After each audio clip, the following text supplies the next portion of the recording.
I'm always excited. I have a big smile on my face because I'm so grateful for you joining our discussions. We've known each other for a couple of years now, and I'm always like looking forward to it because, Yeah. with your experience, and I'm going to share a little bit about you before we dive in.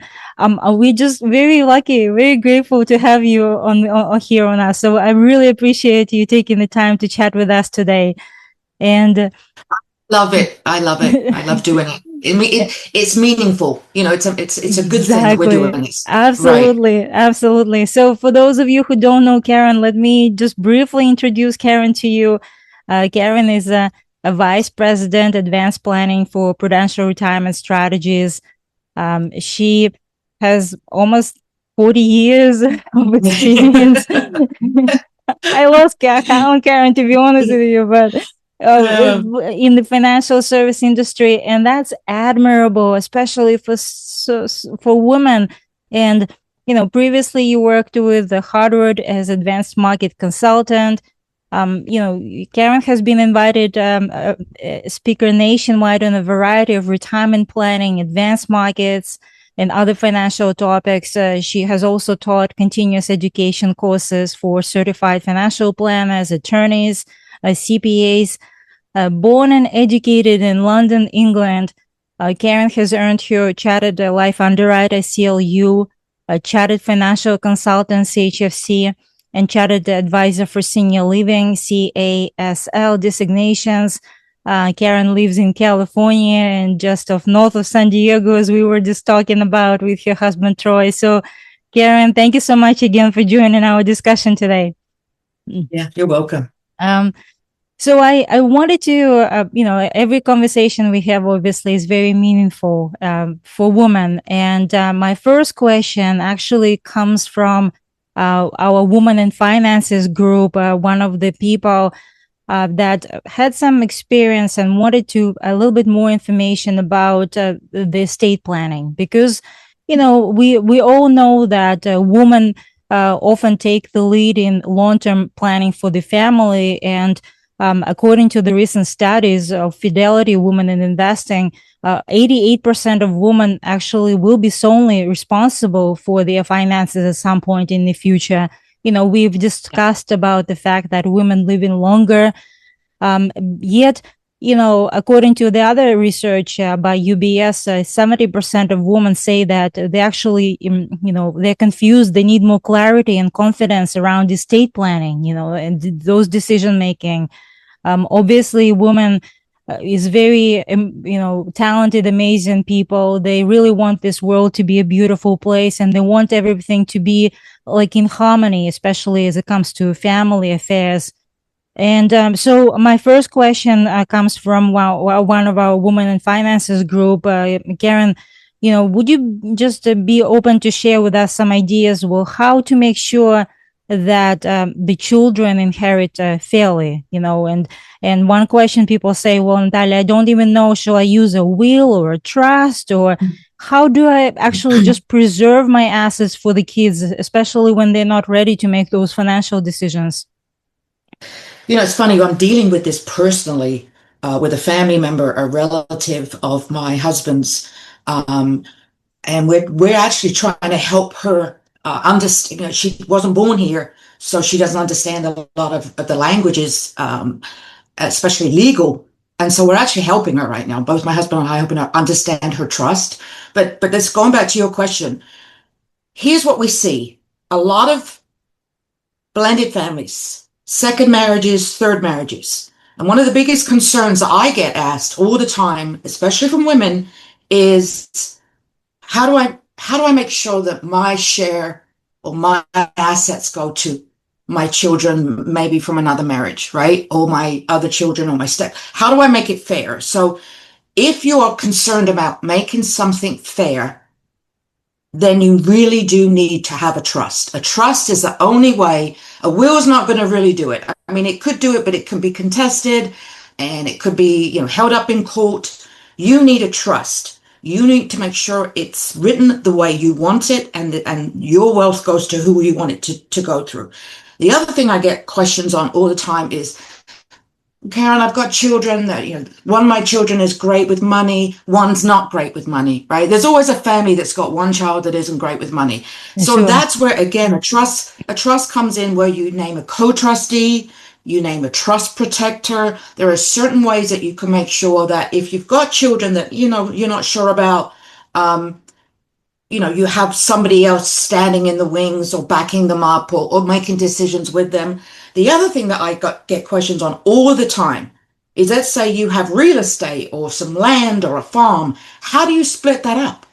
Mm-hmm. The only way that they can split it up is to sell it, right? Mm-hmm. So what we do is we do a lot of equalized planning where perhaps you'll leave a portion of real estate to one child and you will leave other assets to another child. So you've got to be very clear on how you can't just say, well, we'll wait and see. We'll wait and see.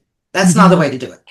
I mean, that was a long answer, Natalia, sorry, but it's so common, excuse me, to get these kinds of questions and people just don't do anything. Right. And that's too late at that point, right? Um, and that's a very well said, Karen, as well. I mean, you mentioned a couple of ideas, but one of the ideas you mentioned was, like using life insurance, right, as a part of Mm-hmm. like estate equalization. Um, That's you very know, common. You'll be surprised at how many times that we'll have a case come in where they want to leave the property or the assets to one child who can manage those assets, and the child that can't manage those assets or isn't good with money, they'll just do a life insurance policy and leave that directly to that child. It's called estate equalization. and we use that practice very often in the business environment as well, where, for Mm-hmm. instance, the mother has a business and maybe the daughter is involved in the business, but the other daughter is not on her own. So obviously she wants making sure that everything is equal, but she doesn't want to sell the business, right, that she's Exactly. building with the daughter. Yet she wants Exactly. to make sure the other daughter is okay. So maybe a structured, as you mentioned, life insurance can be used to provide the assets to this other daughter, while the daughter that is involved in the business can continue with the business and be, everything will be whole. So uh, Exactly. right. And Exactly. the ultimate goal is what we want to do is we want to create a strategy that makes sense, right? Use Mm-hmm. the vehicles that we have as a tool, obviously. So that's definitely very interesting. um, thank you, Karen. That's great. The other question I wanted to talk to you about is, obviously a legacy planning. Most of my women that I work with, they are involved in a lot of charitable events, and they have their own charitable organizations. They want to make this world a beautiful place, and it's not surprising that, according to the recent study, about 70% of charitable giving decisions in household are made by women. um, Very much. and um, and we've talked about, the fact that women live usually 5 to 7 years longer than men. So there will be a time, most likely, where the woman will have to make decisions as it comes to their finances, legacy, and, charitable planning as well. Would you be open to share with us what we can do to make sure that we are utilizing some Mhm. strategies, or kind of passing on our legacy in a very smart, efficient way as it comes to the estate planning? Maybe making sure that we are mitigating some estate taxes. Maybe more wealth goes to our families or causes that we really care about. Yeah, this is a big topic, very big, and it can get quite complicated. But I mean, you can incorporate charitable giving into your estate plans. So you could either leave your favorite charity some assets via your will. You can name a charity the beneficiary of, let's say, a life insurance policy or a retirement account is very common. If you don't need it, you can say, well, if I don't spend it all, some of this is going to go to a charity at my death. Um, I think I've mentioned this to you before. Donor advised funds are really easy to establish during your lifetime, and then they can be part of your legacy. Your family can take over and make decisions after you've gone, so it can be forever kind of thing. The biggest things that I think provide the best tax benefits are charitable trusts. So if you're Hmm. looking to incorporate some tax benefits now as well as leave to charity, charitable trusts are great. Um, Another thing is what they call a QCD, which is a qualified charitable distribution. You have to be over 70 and a half, but the IRS allows you to name a charity or give your IRA account to a charity directly and not have to pay taxes on that IRA. That's a huge thing that a lot of people aren't even aware of. So there's so many different, just depends on how much, when, do you want some benefits now tax wise, or are you just happy to leave it when you're gone? Again, using a trust, you can incorporate those things that you want to be remembered for, right? A lot of people say, I want to be remembered by my favorite charity. I want them to remember me, or even that could be as much as I want my name on a building, right? Or on a park, right? So Hmm. there's all different ways. So it can be from small to big, depending on what you're trying to do. But again, Absolutely. same as my last answer, you can't just say, I'll wait and see, because if you do a wait and see, it's too late to wait and see. You have to plan it now.